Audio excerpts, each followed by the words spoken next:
hari ini saya akan menyampaikan firman Tuhan di bawah tema Menara Babel.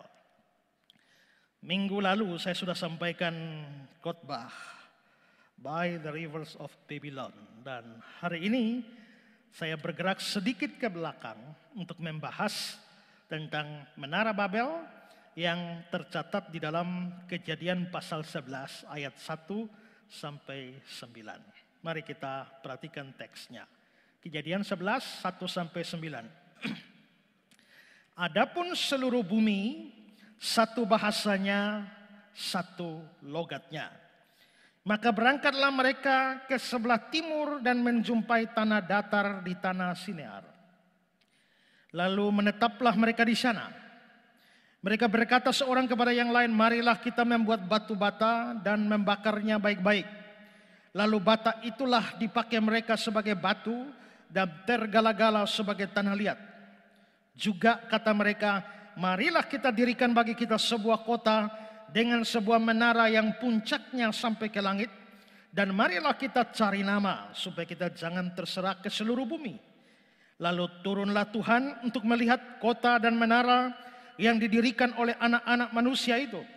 Dan dia berfirman, mereka ini satu bangsa dengan satu bahasa untuk semuanya. Ini barulah permulaan usaha mereka. Mulai dari sekarang, apapun yang mereka rancangkan tidak ada yang tidak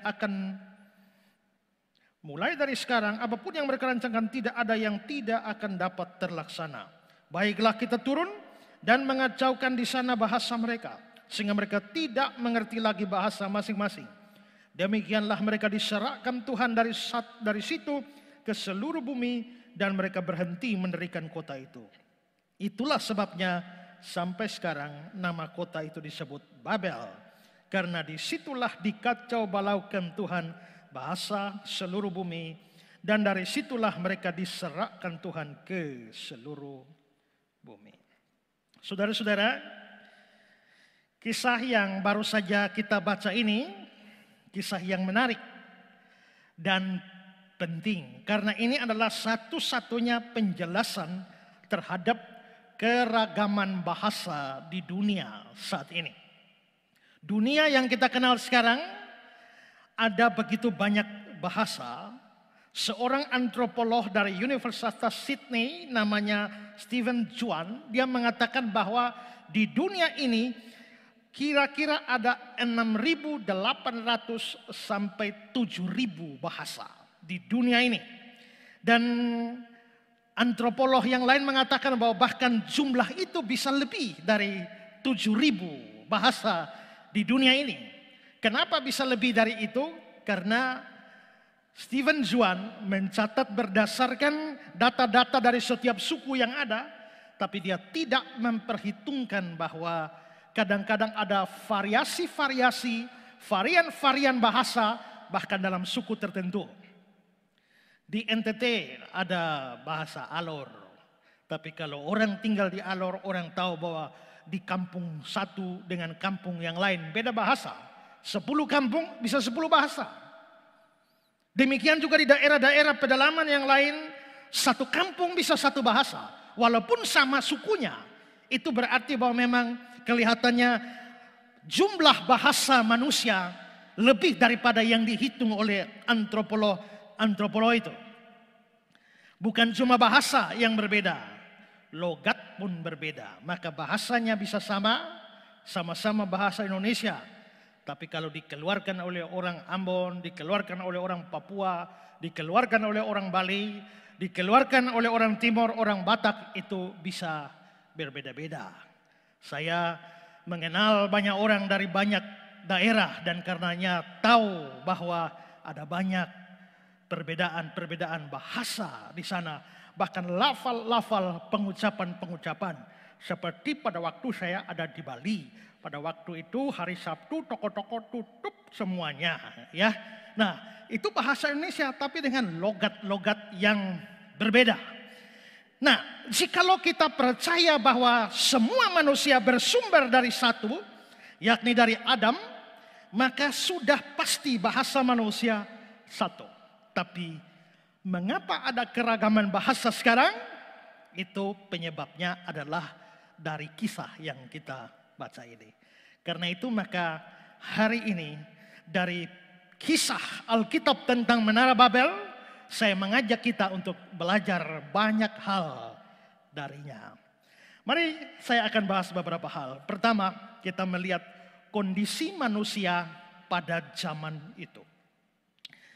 Mula-mula dikatakan bahwa seluruh bumi pada saat itu satu bahasanya, satu logatnya. Perhatikan ayat 1 dan ayat 6 dari bacaan kita. Adapun seluruh bumi satu bahasanya, satu logatnya. Lalu ayat 6. Dan dia berfirman, mereka ini satu bangsa dengan satu bahasa untuk semuanya. Mereka satu bahasa, satu logat. Ini wajar, ini masuk akal. Kenapa? Karena memang seperti saya katakan, semua manusia berasal dari satu sumber, yakni Adam. Mula-mula manusia berasal dari Adam. Mulai dari Kejadian 1 sampai Kejadian 5. Tapi setelah peristiwa air bah, kita tahu air bah habisi semua. Dan tinggal satu keluarga, yaitu keluarga Nuh. Nah, dari keluarga Nuh, kalau semua manusia sudah mati, tinggal satu keluarga Nuh, maka akhirnya semua manusia itu turun dari Nuh. Kejadian pasal 10 ayat yang ke-32. Itulah segala kaum anak-anak Nuh, menurut keturunan mereka, menurut bangsa mereka, dan dari mereka, dari keturunan Nuh ini, berpencar bangsa-bangsa di bumi setelah air bah itu.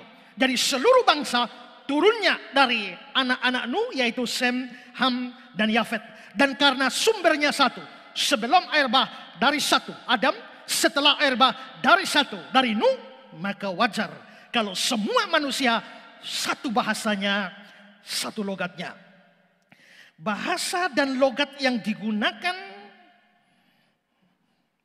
pada zaman Nuh pastilah adalah bahasa yang sama yang dipergunakan dalam masa-masa sebelumnya yang diwariskan. Karena itu, jikalau kita berbicara, orang bertanya, Adam dan Hawa itu bicara pakai bahasa apa? Maka pastilah bahasanya sama sampai pada zaman Nuh itu bahasanya sama. Dan setelah peristiwa Menara Babel, barulah muncul banyak bahasa. Nah, lalu orang bertanya, pada masa Adam dan Hawa, mereka pakai bahasa apa? Ada orang yang pernah berkunjung pada saya dan dia bilang, cerita Pak, kami baru doa puasa 40 hari. Dan pada hari yang ke-17, Tuhan bicara langsung kepada kami. Bicara apa? Pak tahu Adam dan Hawa itu bicara bahasa apa? Terus saya bilang, saya tidak tahu. Dia bilang, kami berdoa puasa hari ke-17, Tuhan beritahu kami. Bilang apa? Tuhan bilang apa? Bahasa yang dipakai oleh Adam dan Hawa itu adalah bahasa Ibrani. Lalu saya tanya, untuk kepentingan apa Tuhan kasih tahu kalian? Ya, ini doa puasa hari ke-17, tahu-tahu Tuhan kasih tahu Adam dan Hawa itu pakai bahasa Ibrani. Terus kepentingan apa di dalam itu sehingga Tuhan harus beritahu kamu bahwa bahasa Adam dan Hawa adalah bahasa Ibrani? Saudara, benarkah Adam dan Hawa pada masa itu menggunakan bahasa Ibrani? Saudara-saudara, kata Ibrani sendiri itu baru pertama kali muncul itu di Kejadian pasal 14. Dalam Kejadian pasal 14 ayat 13, kemudian datanglah seorang pelarian dan menceritakan hal itu kepada Abram orang Ibrani itu. Abram orang Ibrani itu, ini pertama kalinya kata Ibrani muncul dan dihubungkan dengan Abraham. Di mana Abraham disebut sebagai orang Ibrani.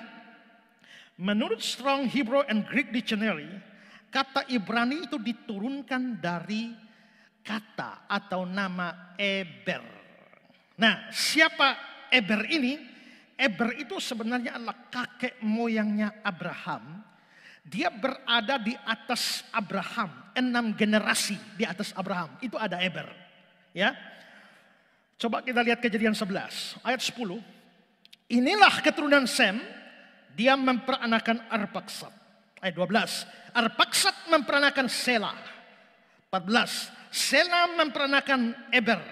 16. Eber memperanakan Pelek. Pelek memperanakan Rehu. 20. Rehu memperanakan Seruk. 22. Seruk memperanakan Nahor. 24. Nahor memperanakan Tera. Ayat 26. Tera memperanakan Abram. Berarti ini Abram ini sudah di bawah. Eber itu 6 generasi di atasnya. Kalau saudara perhatikan ini dari ayat yang dibaca tadi, maka hitungan mulai dari Nuh itu daftarnya begini. Ada Nuh, lalu ada Sem, lalu Arpaksad, lalu Sela, lalu Eber, Pelek, Rehu, Seruk, Nahor, Terah, Abraham. Dan saudara lihat yang saya kasih anak panah ini yaitu dari Eber sampai ke Abraham. Jadi kita bisa lihat bahwa ada 1, 2, 3, 4, 5, 6 generasi Eber di atas Abraham. Nah, kata atau nama Eber itu bisa dibaca Heber. Ini muncul misalnya dalam Kejadian 11 ayat yang ke-14. Saya kutip dalam terjemahan lama. Bunyinya, maka Selah itu hidup 30 tahun lalu beranak Heber. Dari Eber bisa dibaca Heber. Dari Heber itu menurunkan kata Hebrew. Heber, Eber, Heber, Hebrew. Dari Hebrew ini menurunkan Hibrania atau Ibrania. Dari Hibrania atau Ibrania ini lalu muncul Ibrani.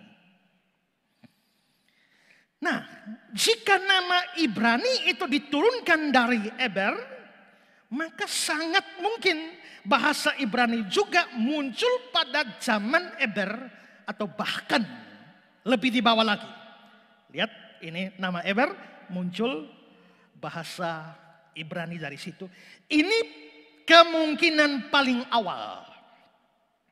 Karena bisa jadi bahasanya baru muncul di kemudian, tapi kita ambil yang paling tinggi, yang paling tua, kemungkinannya adalah bahwa bahasa Ibrani muncul pada zaman Eber. Nah, lalu kalau saudara perhatikan gambar ini, maka kelihatannya Eber itu adalah cicit dari Sem, anaknya Nuh. Ya, karena di atas Eber itu ada Sela, ada Arpaksad, ada Sem di situ. Berarti Eber ini adalah cicit dari Sem. Sedangkan Kejadian 10 ayat 31 mengatakan Sem mempunyai bahasa sendiri. Perhatikan Kejadian 10 ayat 31. Itulah keturunan Sem menurut kaum mereka, menurut bahasa mereka. Berarti Sem sudah punya bahasa. Maka kalau bahasa Ibrani muncul pada zaman Eber, tapi karena Eber ini turunan dari Sem, Sem mempunyai bahasa sendiri, maka pada zaman Sem itu kelihatannya menggunakan bahasa Semitik. Maka bahasa Semitik ini lebih tua dari bahasa Ibrani. Ya. Itu juga berarti bahwa bahasa Ibrani adalah bahasa yang berkembang setelah muncul bahasa Sem, bahasa Semitik. Nah, nanti juga sama juga dari Ham, Yafet punya bahasa sendiri. Sebelum muncul bahasa Sem, yaitu bahasa Semitik, demikian juga dengan Yafet dan Ham, bahasa masih satu. Itulah sebabnya bahasa yang dipergunakan Adam sampai Nuh itu masih sama. Ya, maka pada zaman Nuh, lihat gambar ini, pada zaman Nuh bahasa yang dipakai itu sama dengan bahasanya Adam. Maka kalau saudara lihat gambar ini, sampai Nuh, saya ulang ya, sampai Nuh bahasanya masih sama dengan bahasa Adam. Masuk ke anak Nuh, Sem, maka muncul bahasa versi Sem sendiri, yakni bahasa Semitik, karena Ham juga Hamitik, Yafet juga dengan bahasa Yafetik. Dari jalur Sem 1, 2, 3 generasi ke bawah baru muncul bahasa Eber, yaitu bahasa Heber, Hebrew, Hibrania, Ibrani. Maka bahasa Ibrani jelas lebih mudah dari bahasa Sem, lebih mudah dari bahasa Nuh, dan pasti lebih mudah dari bahasa Adam. Karena itu bagaimana mungkin Adam dan Hawa ngomong bahasa Ibrani? Itu pasti salah. Jadi waktu mereka doa puasa hari ke-17, Tuhan kasih tahu bahwa itu bahasa Ibrani. Itu salah. Maksud saya bukan Tuhannya yang salah, tapi mungkin mereka salah dengar ya, atau bukan Tuhan yang ngomong, atau karang-karang sendiri, saya tidak tahu. Tapi yang pasti itu bukan Adam dan Hawa tidak bicara bahasa Ibrani. Bahasa Ibrani baru muncul jauh di kemudian hari, bahkan masih jauh dari zaman Nuh sekian generasi. Kalau begitu kita tanya, Adam dan Hawa sebenarnya omong bahasa apa? Ya. Dari zaman Adam sampai Nuh mau bicara bahasa apa? Saya beranggapan bahwa itu adalah bahasa ciptaan Adam sendiri. Ingat, kitab Kejadian memberi informasi bahwa Adam diberikan kemampuan untuk memberi nama kepada binatang-binatang. Kejadian 2, 19-20. Lalu Tuhan Allah membentuk dari tanah segala binatang hutan dan segala burung di udara. Dibawalah semuanya kepada manusia itu untuk melihat bagaimana dia menamainya. Dan seperti nama yang diberikan manusia itu kepada tiap-tiap makhluk hidup, demikianlah nama makhluk itu. Ayat 20.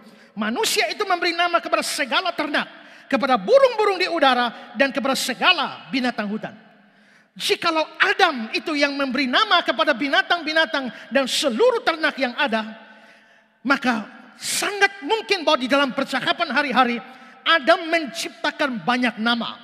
Untuk segala macam benda yang ada di sekeliling dia, Adam menciptakan kosakata sedemikian rupa sehingga akhirnya menjadi bahasa komunikasi antara dia dan Hawa serta anak cucunya sampai pada zaman Nuh. Jadi bahasa waktu itu adalah bahasa ciptaan Adam. Dan terus bahasa apa? Nah, kalau bahasanya Sem disebut bahasa Semitik, bahasanya Ham itu Hamitik, bahasa Yafet itu Yafetik, maka bahasanya Adam itu adalah Adamik atau Adamitik. Itu istilah ciptaan saya sendiri. Ya, jadi bahasanya adalah bahasa versi Adam sendiri. Nah, ada hal lain yang ingin saya jelaskan. Jika Kejadian 11 ayat 1-6 dikatakan seluruh bumi masih satu bahasa dan satu logat, itu Kejadian 11.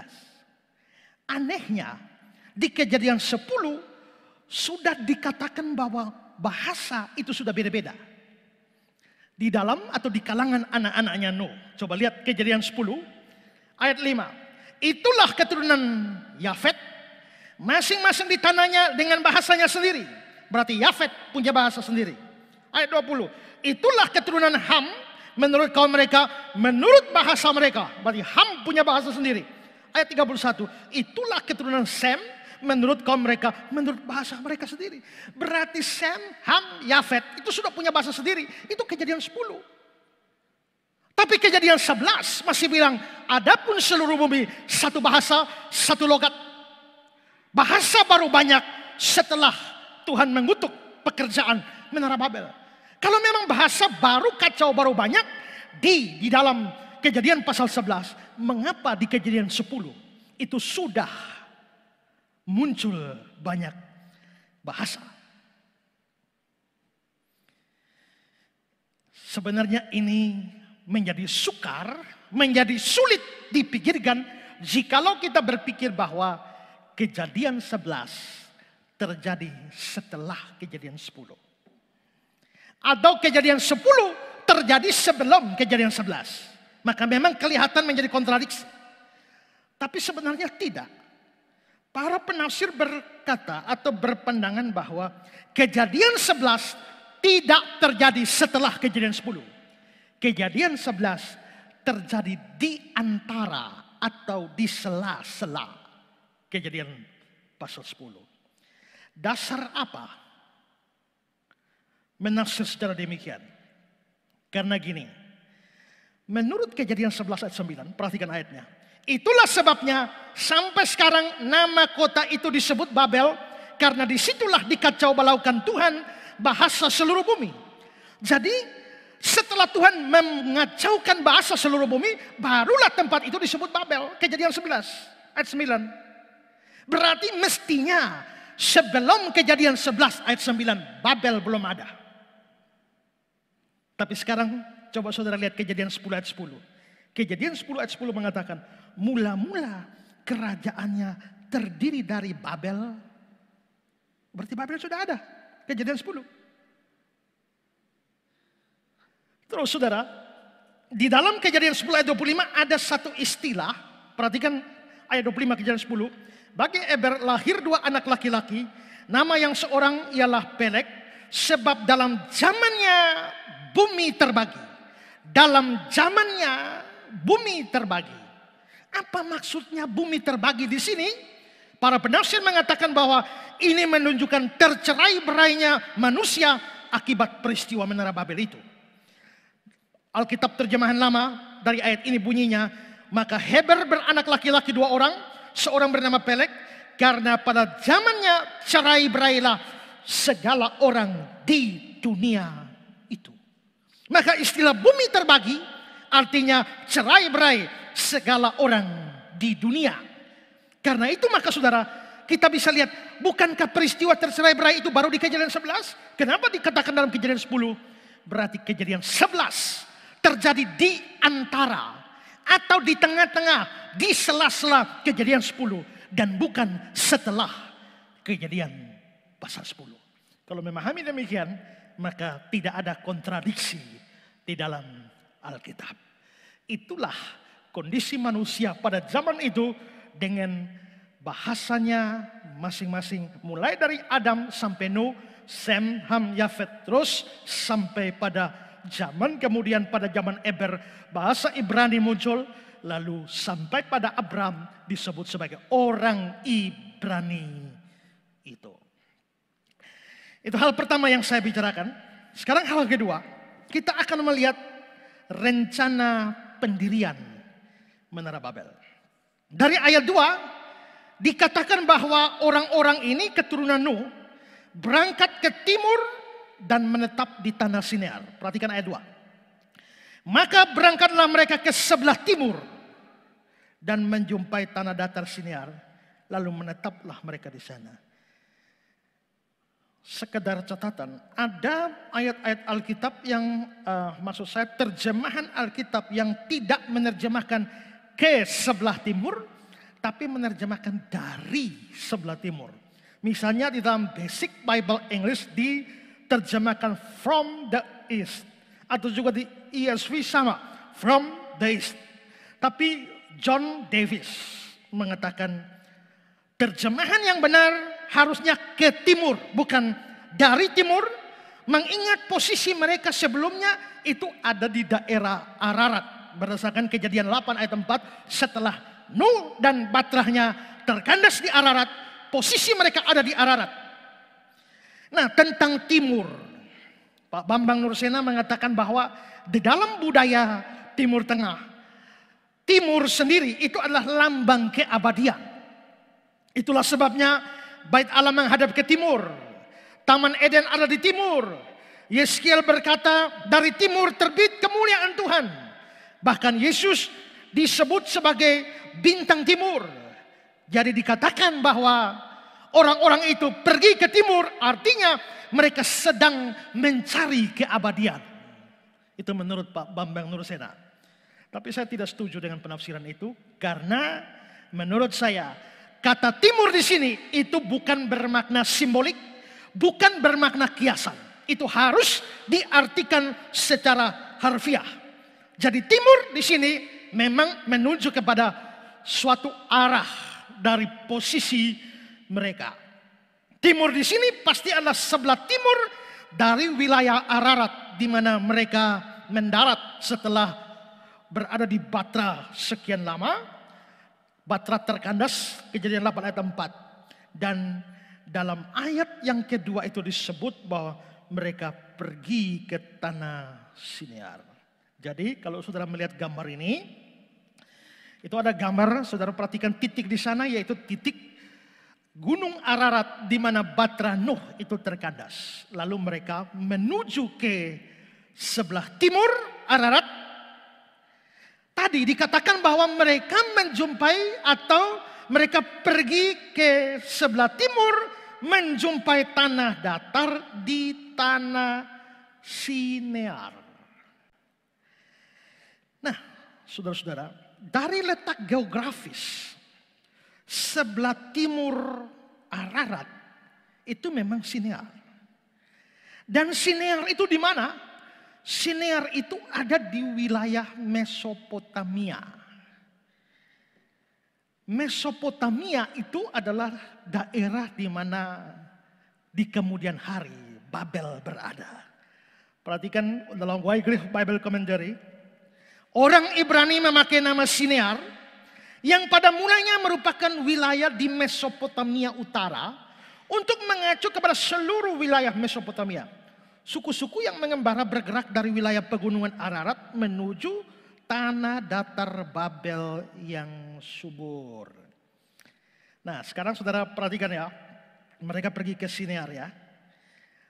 Pada minggu yang lalu saya sudah berkhotbah bahwa kerajaan Yehuda ditawan dan orang-orang Yehuda beserta perkakas-perkakas bait Allah itu dibawa ke Babel.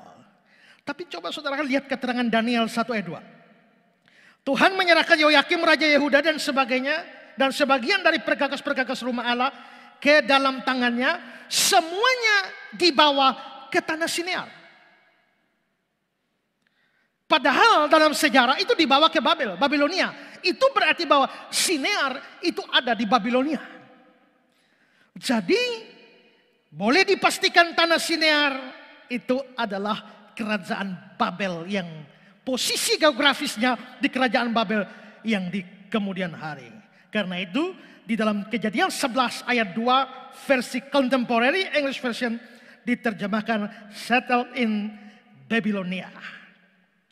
Juga saudara, kata Sinear menurut Brown Driver Briggs Hebrew Divination, kata Sinear berasal dari kata Sinar.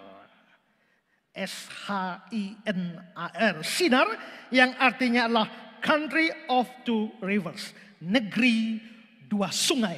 Dan kelihatannya menuju pada dua sungai yang terkenal di Babylon, yakni sungai Tigris dan Efrat. Jadi boleh dipastikan sekali lagi, lokasi Menara Babel ini ada di wilayah Mesopotamia, di dekat sungai Tigris dan Efrat. Dan itu berarti di sekitar wilayah Taman Eden dan Mesopotamia atau Babilonia zaman modern ini itu ada di negara Irak. Saudara lihat gambar ini. Kalau itu ada di negara Irak, maka kita bisa melihat bahwa Menara Babel itu ada di negara Irak. Karena itu di wilayah Sinear Mesopotamia, di mana Tigris dan Efrat itu ada di sana. Ingat, Tigris Efrat itu mengalir di dalam Taman Eden. Maka kita boleh memastikan juga bahwa Taman Eden itu ada di bumi di negara Irak. Irak modern ini. Jadi Taman Eden itu bukan di surga. Itu ajaran agama lain. Ya, maka nanti Adam dan Hawa dibuang dari surga turun ke bumi. Tidak. Eden itu ada di bumi ini. Dan di wilayah Mesopotamia, Irak sekarang. Maka memang sudah ada upaya-upaya arkeologi di Irak untuk mencari lokasi Taman Eden. Tapi tidak mudah karena Tigris akan tinggal dilihat Tigris Efrat di mana pasti posisi Taman Eden. Tidak mudah. Kenapa? Karena ingat seluruh dunia pernah ditutupi air bah. Sehingga sungai-sungai pun kacau semua. Ya, dan siapa bisa memastikan bahwa Tigris Efrat sekarang lokasi persisnya itu tidak berubah dari zaman Adam dan Hawa. Karena itu tidak mudah, tapi kita bisa memastikan bahwa itu ada di wilayah Mesopotamia dan itu adalah Irak modern ini. Abraham berasal dari negeri Ur Kasdim, wilayah Mesopotamia juga. Maka Abram itu asli orang Irak. Ya. Sekarang Israel turunan Abraham orang Yahudi dari nama Yehuda. Tapi Abram sendiri itu dari kampung halamannya Ur Kasdim, wilayah Mesopotamia. Maka dapat dipastikan Abram itu sebenarnya adalah berasal dari Irak sekarang ini. Nah, itu keterangan lokasi. Setelah orang-orang ini menetap di Mesopotamia, di dataran Sinear, mereka mulai berencana mendirikan sebuah kota dengan menara yang puncaknya sampai ke langit. Perhatikan ayat 3 dan 4. Mereka berkata seorang kepada yang lain, marilah kita membuat batu bata dan membakarnya baik-baik. Lalu bata itu dipakai mereka sebagai batu dan tergala-gala sebagai tanah liat. Juga kata mereka, marilah kita dirikan bagi kita sebuah kota dengan sebuah menara yang puncaknya sampai ke langit. Marilah kita cari nama supaya kita jangan terserah ke seluruh bumi. Saudara-saudara, sebenarnya mendirikan sebuah kota sama sekali tidak salah. Mendirikan sebuah menara sama sekali tidak salah. Mendirikan menara yang tingginya seperti apapun tidak masalah. Karena itu jangan pakai ayat ini untuk menentang pemerintah membangun patung atau gereja membangun menara dan sebagainya. Yang jadi persoalan bukan membangun kotanya, bukan membangun menara yang tinggi. Yang menjadi masalah adalah apakah yang menjadi motivasi mereka? Apakah yang menjadi tujuan dari pendirian menara dan pendirian kota itu? Pada titik inilah orang-orang pada zaman itu melakukan kesalahan, melakukan dosa yang pada akhirnya mendatangkan hukuman Tuhan atas mereka. Dan hari ini saya ingin mengajak kita untuk melihat dosa macam apakah yang terjadi di kalangan orang-orang pada zaman itu dalam konteks rencana pendirian Menara Babel. Nah, kita akan melihat beberapa dosa yang mereka lakukan. Pertama adalah mereka membuat perencanaan tanpa melibatkan Allah sama sekali di dalamnya. Mereka bikin rencana tanpa melibatkan Allah sama sekali di dalamnya. Perhatikan kembali bacaan kita ayat 3 dan 4. Mereka berkata seorang kepada yang lain. Mereka berkata seorang kepada yang lain. Marilah kita membuat batu dan bata dan membakarnya baik-baik. Ayat 4. Juga kata mereka, marilah kita dirikan bagi kita sebuah kota dengan sebuah menara yang puncaknya sampai ke langit. Dan marilah kita cari nama supaya kita jangan terserah ke seluruh bumi.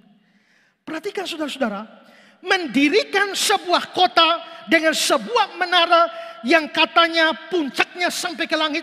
Ini adalah satu proyek yang besar. Ini sebuah mega proyek.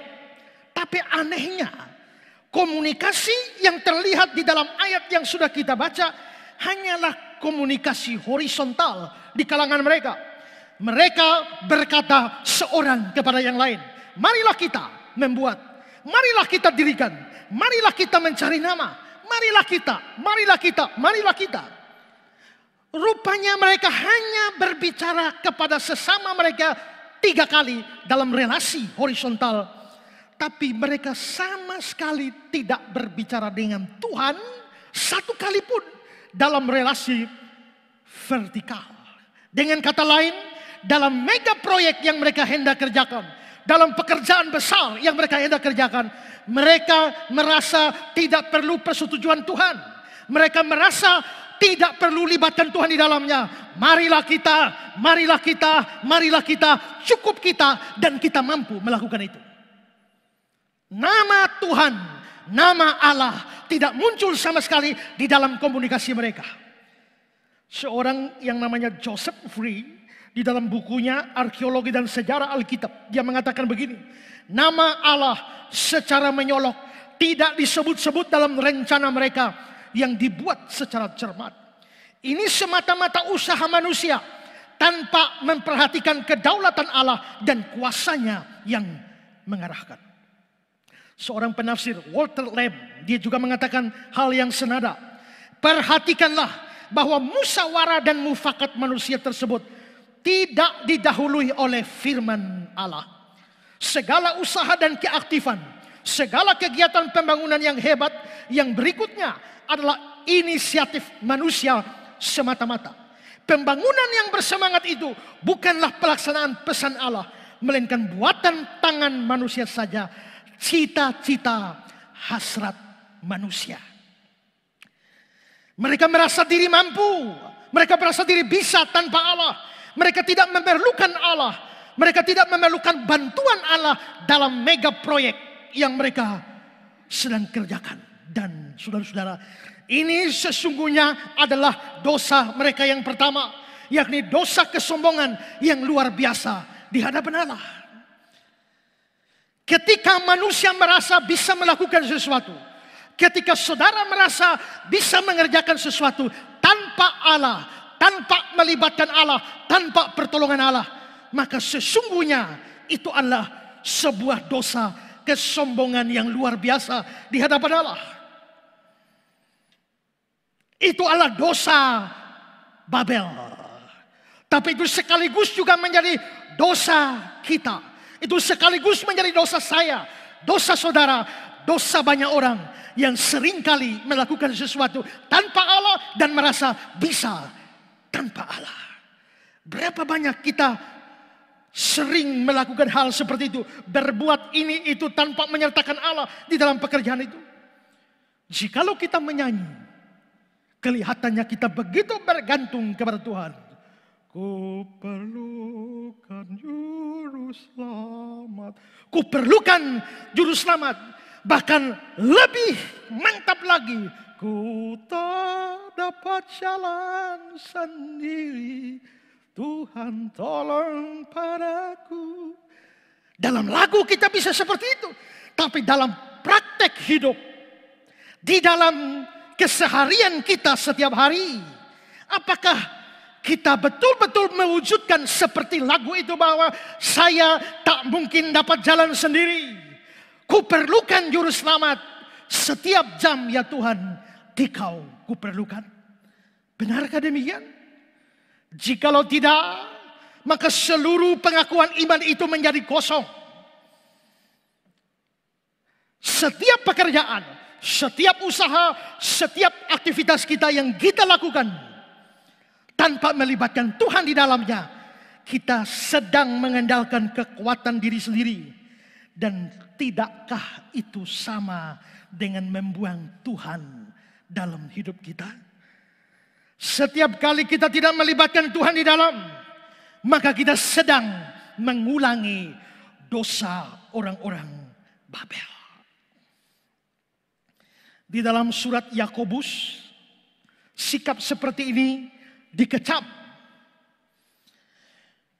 Dalam Yakobus 4 ayat 13 dikatakan begini. Jadi sekarang, hai kamu yang berkata, hari ini atau besok kami berangkat ke kota Anu, dan di sana kami akan tinggal setahun dan berdagang serta mendapat untung.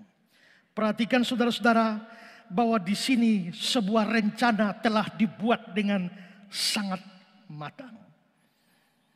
Waktu keberangkatan telah ditentukan, hari ini atau besok. Tujuannya kemana juga sudah ditentukan, yakni ke kota Anu. Lamanya tinggal di sana juga sudah ditentukan, yakni setahun. Yang dikerjakan juga sudah ditentukan, yakni berdagang. Hasilnya bisa diprediksi, yaitu mendapat untung. Semua perencanaan, waktu, tujuan, lamanya tinggal, yang dikerjakan, hasil sudah matang di dalam perencanaan. Itu di Yakobus 4 ayat 13. Tahu-tahu di Yakobus pasal 4 ayat 16 dikatakan, tetapi sekarang kamu memegahkan diri dalam congkakmu. Semua kemegahan yang demikian adalah salah. Dalam Alkitab King James, kata salah itu artinya jahat. Semua kemegahan demikian itu jahat. Tentu saja yang dikecam di sana, yang dianggap jahat, yang dianggap salah, bukan pembuatan rencana. Yang dianggap salah atau jahat bukan keinginan mendapatkan untung. Sama seperti pendirian kota dan menara Babel. Tapi kesalahan atau kejahatan di sana adalah mengabsenkan Tuhan di dalam perencanaan itu. Perhatikan bahwa waktu, tujuan, lama tinggal yang dikerjakan, hasil sudah dirancangkan dengan matang. Tapi tidak muncul sama sekali dalam teks itu di mana orang itu berdoa dan meminta penyertaan Tuhan di dalam pekerjaan berdagang yang dia rencanakan. Itu dikecam di dalam surat Yakobus. Makanya Yakobus 4 ayat 14 berkata, sedang kamu tidak tahu apa yang terjadi besok. Dia sudah merancangkan hari ini atau besok kami berangkat ke kota Anu. Di sana kami akan tinggal setahun. Kamu merancangkan sampai 1 tahun. Tapi ayat ini berkata, kamu tidak tahu hari besok. Jikalau hari besok kamu tidak tahu, bagaimana kamu bisa yakin bahwa kamu merancangkan sampai tahun depan dan pasti berhasil? Bagaimana merancangkan 1 tahun, sedangkan 1 hari saudara tidak tahu?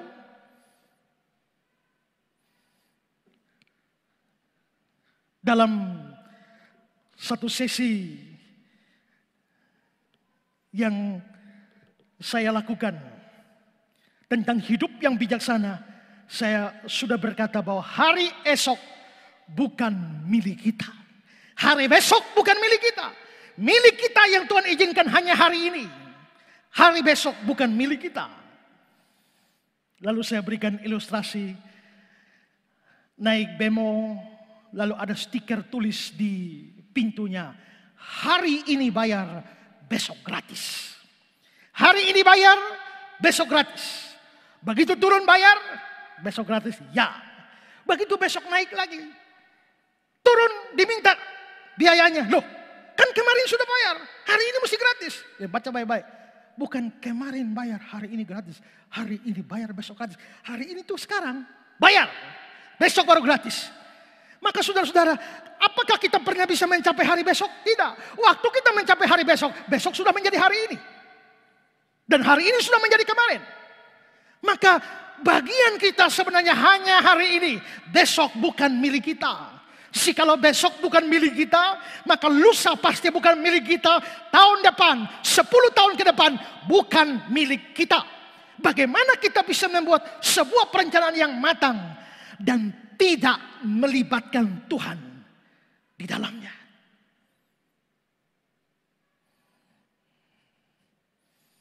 Saya teringat seorang politikus Brasil namanya Tancredo Neves. Dia maju di dalam pemilihan presiden. Dan dalam masa-masa kampanye, lalu dia di dalam salah satu kampanyenya dia berpidato, jikalau saya bisa mencapai sekian persen dari suara pemilihku, maka Tuhan pun tidak bisa geser saya dari kursi presiden. Dan pemilu Brasil berjalan. Dan dia memang mencapai target suara yang dia katakan. Jikalau saya mencapai sekian persen suara pemilihku, Tuhan pun tidak bisa geser saya dari kursi presiden. Dan dia menang pemilu. Sampai akhirnya siap untuk acara pelantikan. Besok pagi pelantikan presiden. Tiba-tiba dilantik dari presiden. Besok paginya, sorenya, malamnya, dia mengalami sakit. Dan begitu dia mengalami sakit lalu dilarikan ke rumah sakit. Belum sampai rumah sakit, innalillahi wa innalillahi rajiun. Selesai. Lalu koran-koran pun menulis. Dan Tuhan pun menggeser dia dari kursi presiden. Pada akhirnya kita bisa melihat bahwa rencana manusia yang dibuat tanpa Tuhan berakhir dengan kehancuran seperti yang terjadi dalam kasus Menara Babel ini. Mengapa? Karena itu adalah dosa mengabaikan Tuhan dan merasa diri mampu. Apakah saudara dalam hidup ini melakukan segala sesuatu dalam hidup ini dan merasa bahwa saudara betul-betul membutuhkan Tuhan? Jikalau saudara merasa demikian, seharusnya betul-betul sebelum melakukan segala sesuatu, seperti kata Yakobus tadi, jika Tuhan menghendaki, kami akan berbuat ini dan itu. Tanpa Tuhan, kita tidak bisa bikin apa-apa. Aku tak dapat jalan sendiri kalau tanpa Tuhan. Karena itu saudara-saudara, Babel telah menjadi contoh bagi kita betapa keangkuhan manusia yang merasa tidak memerlukan Tuhan akhirnya menjadi kehancuran dan puing-puing. Belajar dari ini, marilah kita mengabaikan rasa percaya diri yang terlalu tinggi, mengabaikan rasa optimisme yang terlalu tinggi, kesombongan kita, dan kembali kepada Tuhan. Karena hanya Dia yang bisa buat saudara dan saya berhasil dalam apapun yang kita kerjakan di tengah-tengah hidup kita. Inilah dosa pertama, yaitu dosa mengabaikan Tuhan. Yang kedua, saudara, dosa yang kedua adalah mereka mencari kemuliaan diri sendiri dan bukan cari kemuliaan Tuhan. Mereka mencari kemuliaan sendiri dan bukan kemuliaan Tuhan. Perhatikan ayat yang keempat. Juga kata mereka, marilah kita dirikan bagi kita sebuah kota dengan sebuah menara yang puncaknya sampai ke langit. Marilah kita mencari nama. Marilah kita cari nama. Di dalam Basic Bible English diterjemahkan, let us make a great name for ourselves. Marilah kita membuat suatu nama yang besar bagi diri kita. Atau di dalam DRB, let us make our name famous. Marilah kita membuat nama kita terkenal. Jadi memang mereka pertama sudah mengabaikan Tuhan. Tapi yang kedua, mereka melakukan mega proyek ini dengan satu tujuan. Mencari nama. Membuat nama mereka terkenal. Yaitu kemuliaan bagi nama mereka sendiri. Mereka berjuang untuk meninggikan dan membesarkan diri mereka di luar Allah. Perhatikan juga ayat 3 dan 4. Mereka berkata seorang kepada yang lain, marilah kita membuat batu bata, membakarnya baik-baik. Ayat 4. Juga kata mereka, marilah kita dirikan bagi kita sebuah kota dengan sebuah menara yang puncaknya sampai ke langit. Marilah kita cari nama supaya kita jangan terserah ke seluruh bumi. Perhatikan, marilah kita bagi kita, marilah kita supaya kita. Dari sini kita bisa melihat bahwa motivasi mereka di dalam proyek yang besar itu bersifat egosentris. Kita. Semua dari kita, semua melalui kita, semua oleh kita, dan semua untuk kita. Tidak ada tempat bagi Tuhan di sana. Tidak ada tempat bagi kemuliaan Tuhan. Tidak ada tempat bagi kebesaran Tuhan di sana. Semua dari kita, melalui kita, oleh kita, dan untuk kita. Dalam Wycliffe Bible Commentary diberikan komentar seperti ini. Dosa karena menganggap diri mampu berdiri sendiri dan karena angkuh menguasai pikiran mereka. Mereka ingin memastikan bahwa mereka tidak akan dilupakan orang. Menara itu akan mempersatukan mereka. Memastikan bahwa nama mereka diabadikan. Bangunan yang menjulang itu akan merupakan monumen tentang tenaga, keberanian, kepandaian, dan kekayaan mereka. Jadi kebesaran mereka, kejayaan mereka, kemuliaan mereka hendak ditonjolkan melalui proyek Menara Babel yang mereka tinggalkan. Kita bisa bandingkan, memang pada zaman itu kemuliaan orang-orang masa lampau bisa dilihat dari hasil karya mereka. Piramid di Mesir menunjukkan kejayaan para Firaun Mesir pada waktu itu. Saudara melihat ini gambar piramid seperti ini yang saya tidak bisa bayangkan. Satu potong batu beratnya sekian ton ditumpuk-tumpuk setinggi gunung. Pada waktu itu apa yang mereka pakai bisa menyusun piramid seperti itu. Tapi terlepas dari cara mereka, piramid Mesir menunjukkan kejayaan. para Firaun masa itu. Di Indonesia misalnya, Candi Prambanan menunjukkan kejayaan Hindu pada masa lalu. Kalau kita mau tahu kejayaan Hindu, lihatlah pada Prambanan. Dan juga kalau kita mau tahu kejayaan Buddha pada masa lalu, kita bisa melihatnya kepada Candi Borobudur. Ketika Romawi di bawah Jenderal Titus pada tahun 70 menaklukkan Yerusalem, Bait Allah dihancurkan, bukan hanya Bait Allah, seluruh tembok dihancurkan. Tembok-tembok Yerusalem. Sampai pada tembok bagian barat, ketika mau dihancurkan, Jenderal Titus melarang. Jangan menghancurkan, sisakan tembok bagian barat itu. Dan tembok bagian barat itu disisakan. Mereka tanya, kenapa tidak dirobohkan? Karena tembok Yerusalem begitu megah. Tembok Yerusalem begitu kuat, begitu kokoh. Jangan diruntuhkan. Karena kalau itu diruntuhkan, generasi selanjutnya tidak akan tahu betapa hebatnya Roma, betapa perkasanya Roma sampai mampu menghancurkan tembok sebesar ini. Orang tidak tahu lagi tembok seperti itu. Karena itu biarkan Western Wall itu tetap ada, menjadi saksi sejarah betapa hebatnya orang Roma di dalam menghancurkan Yerusalem. Berarti saudara-saudara, seluruh bangsa di dunia itu berusaha meninggalkan jejak-jejak kemuliaan dan kebesaran mereka lewat hasil karya mereka. Dan karena itu juga pada zaman yang jauh lebih tua, pikiran seperti ini sudah ada di kalangan orang Babel. Dirikan sebuah menara yang puncaknya sampai ke langit, supaya kita mendapatkan nama.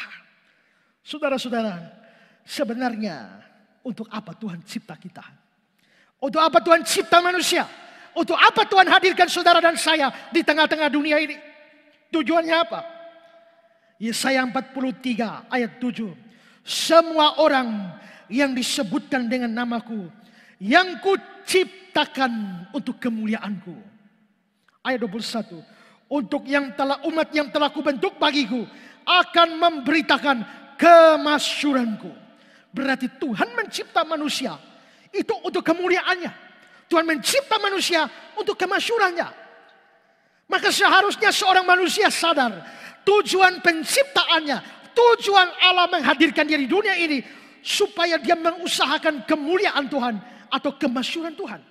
Tapi yang terjadi adalah manusia tidak memikirkan kemuliaan Tuhan, tidak memikirkan kemasyuran Tuhan, malah memikirkan kemuliaan dan kemasyuran diri sendiri. Ini adalah dosa. Karena itu saudara, jikalau manusia diciptakan untuk kemuliaan, apalagi saudara orang Kristen, apalagi saudara adalah umat tebusan, maka saudara dicipta, saudara ditebus, saudara diselamatkan, semuanya untuk kemuliaan dan kemasyuran Tuhan. Maka pada saat saudara melakukan sesuatu, tidak ada pikiran tentang kemuliaan dan kebesaran Tuhan, saudara sedang mengulang dosa Babel. Pikirkan, saudara berbisnis, bikin usaha, buka usaha di sini, usaha di sana, buka toko di sini, toko di sana, kios di sini sana, atau saudara bikin usaha online apapun. Pertanyaannya adalah bahwa apakah semua itu hanya demi kepentingan dirimu sendiri, atau saudara memikirkan kemuliaan Tuhan? Jikalau saudara tidak ada pikiran sedikit pun dari usaha itu, dari tokomu, dari kiosmu, dari bisnismu untuk kemuliaan Tuhan, saudara berdosa. Kalau saudara bekerja tidak ada niat memuliakan Tuhan dalam pekerjaan itu, semata-mata kepentingan diri sendiri, saudara berdosa. Kalau saudara sekolah, saudara kuliah, tidak ada niat mempermuliakan Tuhan melalui sekolah atau kuliah saudara, semata-mata kepentingan dan nasibmu sendiri, engkau berdosa. Dosa Babel. Kita lihat di medsos banyak orang berdebat sini sana dan sebagainya. Saya pun juga kadang-kadang berdebat di sana. Tapi pertanyaannya, pada waktu saudara berdebat di tengah-tengah medsos, saudara lakukan untuk apa? Jikalau tidak ada pikiran melakukan itu untuk kemuliaan Tuhan, demi diri sendiri, demi kemuliaan diri sendiri, supaya orang tahu saudara pintar, supaya orang tahu saudara hebat, supaya menaikkan subscriber. Dan tidak ada pikiran untuk kemuliaan Tuhan, saudara berdosa. Karena melakukannya bukan demi kemuliaan Tuhan. Kalau saudara terlibat di dalam pemerintahan, mau jadi anggota dewan, kalau tidak ada pikiran untuk kemuliaan Tuhan, saudara berdosa. Hanya pikir yang penting jadi anggota dewan yang terhormat supaya penghasilan tambah banyak, hidup lebih baik. Jikalau itu pikiranmu saja, tidak untuk kemuliaan Tuhan, saudara mengulang dosa Babel. Saudara mau jadi majelis gereja, untuk apa? Kalau hanya untuk prestasi, prestise saudara, tanpa kemuliaan Tuhan, saudara berdosa. Beri persembahan pun demikian. Kalau saudara beri persembahan, bukan berpikir kemuliaan Tuhan. Waktu beri persembahan, saudara berdosa. Banyak orang beri persembahan, bukan untuk kemuliaan Tuhan. Kenapa? Untuk siapa? Untuk kemuliaan diri sendiri. Yang biasa begitu biasanya minta, namanya harus dicatat. Dipampang besar-besar, Bapak Agus misalnya persembahan 10 juta. Ya kalau memang gereja mencatat terserah, tapi kalau misalnya tidak mencatat, asal dilaporkan loh. Ya, ada orang yang marah. Namanya dikasih inisial, tidak terima, harus nama terang. Kalau itu dilakukan untuk kemuliaan diri sendiri, waktu memberi persembahan pun berdosa. Tidak semua orang kasih persembahan untuk kemuliaan Tuhan. Ada untuk kemuliaan diri sendiri. Ada yang karena kewajiban yang namanya kita memang harus beri persembahan. Ya tanpa hati yang memikirkan kemuliaan Tuhan. Ada juga yang beri persembahan karena sungkan. Nanti kalau tidak beri persembahan apa kata orang. Macam-macam kita punya alasan. Kalau memberi persembahan tanpa ada pikiran untuk kemuliaan Tuhan, kita berdosa. Bahkan yang melayani sekalipun, yang berkhotbah, yang mengajar, yang ngajar sekolah minggu, yang nyanyi di paduan suara, vokal group, yang main musik, kalau tidak ada pikiran untuk kemuliaan Tuhan, waktu melayani kita berdosa. Jangan pikir semua orang berkhotbah pasti itu kemuliaan Tuhan. Tidak. Banyak orang yang khotbah tanya tipu-tipu. Menipu banyak orang dengan segala macam ocehan cerita aneh-aneh. Tujuannya apa? Pasti bukan untuk kemuliaan Tuhan. Kalau sudah bohong-bohong seperti itu. Banyak orang berkhotbah. Bukan untuk kemuliaan Tuhan. Hanya karena kewajiban mesti berkhotbah. Banyak hal seperti itu. Membuat orang bisa aktivitas melayani tanpa kemuliaan Tuhan. Saudara ikut kebaktian. Termasuk ikut kebaktian online seperti itu apa? Demi kemuliaan Tuhan atau apa? Jikalau tidak ada pikiran tentang kemuliaan Tuhan, saudara sedang berdosa. Ingat, jangankan hal-hal besar yang saya berikan. Nats pembimbing kita tadi, 1 Korintus 10:31. Jika engkau makan, jika engkau minum, jika engkau melakukan sesuatu yang lain, lakukan semuanya untuk kemuliaan Allah. Sampai hal remeh, makan minum itu untuk kemuliaan Allah. Maka beri persembahan, menyanyi, berkhotbah, bermain musik, dan tugas-tugas yang lain harus untuk kemuliaan Allah. Jikalau tidak, maka inilah dosa Babel, yakni mencari kemuliaan untuk diri sendiri. Dan sekarang yang ketiga, dosa yang ketiga adalah mereka bertujuan dan bertindak melawan firman atau melawan kehendak Tuhan. Bertujuan bertindak melawan firman atau kehendak Tuhan. Perhatikan ayat 4. Juga kata mereka, marilah kita dirikan bagi kita sebuah kota dengan sebuah menara yang puncaknya sampai ke langit. Marilah kita cari nama supaya kita jangan terserak ke seluruh bumi. Supaya kita jangan terserak ke seluruh bumi. Jadi rupanya rencana mereka dengan mendirikan kota dan menara, supaya mereka tidak terserak, supaya mereka tidak terpencar ke seluruh bumi. Kalau mereka tidak mau terserah ke seluruh bumi, tidak mau terpencar ke seluruh bumi, berarti mereka hanya mau menetap di situ. Kenapa mereka mau menetap di situ? John Davis mengatakan alasan mereka tidak mau meninggalkan daerah itu atau mau menetap di situ karena memang wilayah itu adalah wilayah yang subur. Dan memang wilayah Mesopotamia dikenal sebagai wilayah bulan sabit yang terbentang dari Syria sampai Gaza. Itu terkenal karena kesuburan. Saudara lihat gambar ini. Saudara lihat gambar ini. Ini yang berbentuk seperti bulan sabit. Ini daerah yang dikenal daerah paling subur di seluruh dunia pada masa itu. Bahkan mungkin sampai sekarang. Kalau saudara belajar sejarah pertanian, tidak mungkin daerah bulan sabit wilayah Mesopotamia tidak disebut. Ini daerah paling subur. Sekarang saya kasih satu kutipan dari Siti Arwati dalam bukunya Pengantar Ilmu Pertanian Berkelanjutan. Ini bukan buku teologi, ini buku pertanian. Dia katakan begini, para ahli prasejarah umumnya bersepakat bahwa pertanian pertama kali berkembang sekitar 12.000 tahun yang lalu dari kebudayaan di daerah bulan sabit yang subur di Timur Tengah yang meliputi daerah lembah sungai Tigris dan Efrat terus memanjang ke barat hingga daerah Suria dan Yordania sekarang. Bukti-bukti yang pertama kali dijumpai menunjukkan adanya budidaya tanaman biji-bijian serealia terutama gandum, kuna seperti emer dan potongan-potongan polong-polongan di daerah tersebut. Itu memang subur. Jadi daerahnya subur sekali di antara dua sungai Tigris dan Efrat.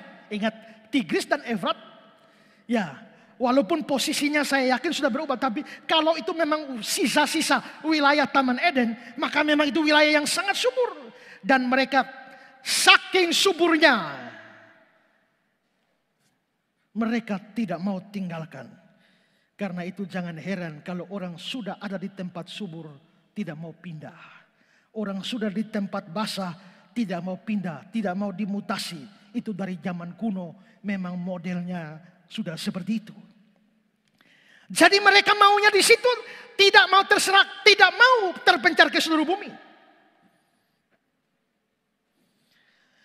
Tujuan ini sebenarnya bertentangan dengan kehendak Tuhan.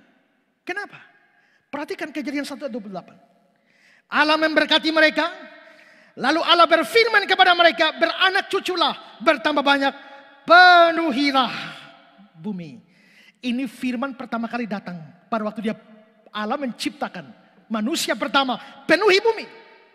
Setelah air bah hapus semua, generasi selanjutnya semua sumber dari Nuh. Seperti saya katakan, pada waktu itu kepada Nuh difirmankan, Kejadian 9 ayat 1.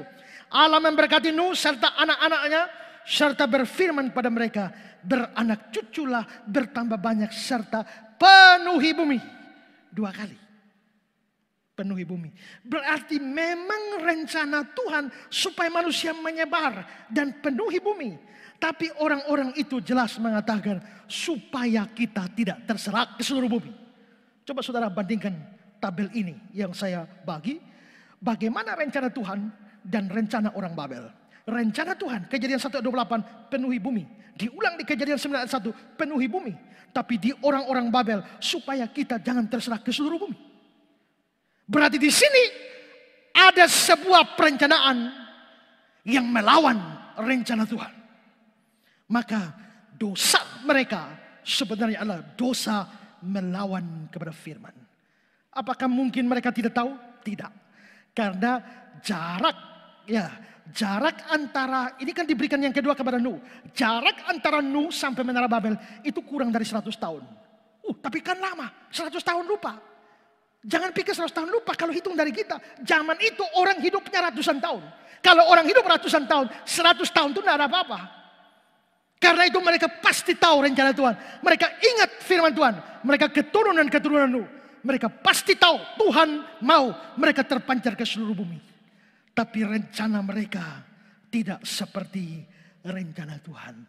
Karena itu saudara-saudara, maka rencana yang tidak sesuai dengan rencana Tuhan pada akhirnya digagalkan oleh Tuhan. Saudara, kita boleh melakukan apa saja. Kita bisa berencana apa saja. Itulah sebabnya kenapa Tuhan perlu dilibatkan. Karena kita bisa mengerti apakah Tuhan menghendaki atau tidak. Tapi ketika Tuhan tidak dilibatkan, kita tidak tahu Tuhan kehendaki atau tidak. Bisa jadi rencana kita justru melawan rencana Tuhan. Dan pada akhirnya semuanya digagalkan. Maka di sini kita belajar supaya di dalam melakukan apapun dalam hidup kita, jangan seperti orang-orang Babel yang membuang Tuhan. Tapi sebaliknya libatkan Tuhan di dalam semua perencanaan kita. Jangan seperti orang-orang Babel yang mengejar kemuliaan dan kemasyhuran diri. Tapi sebaliknya kejarlah kemuliaan dan kemasyhuran Tuhan. Jangan seperti orang Babel yang membuat rencana yang melawan firman. Tapi membuat rencana yang sesuai firman. Bagaimana kita tahu rencana kita melenceng dari firman atau tidak? Itu tidak bisa kita tahu kalau kita tidak belajar firman Tuhan dengan baik. Rajinlah belajar firman. Ngerti firman Tuhan. Mengerti firman Tuhan. Mengerti kehendak Tuhan. Supaya pada waktu membuat perencanaan tidak melawan firman Tuhan. Inilah dosa-dosa Babel. Kalau saudara melihat dosa seperti ini ada dalam diri saudara, maka minta ampunlah kepada Tuhan dan belajar berjalan bersama Tuhan untuk kemuliaan Tuhan dan seturut dengan kehendak Tuhan. Bagaimana mereka mendirikan menara itu? Lalu apa yang terjadi selanjutnya? Menaranya model seperti apa yang mereka rancangkan? Adakah bukti-bukti arkeologi yang mendukung semua itu? Saya akan bahas ini pada minggu yang akan datang dalam khotbah Menara Babel bagian yang kedua. Tuhan memberkati saudara. Amin.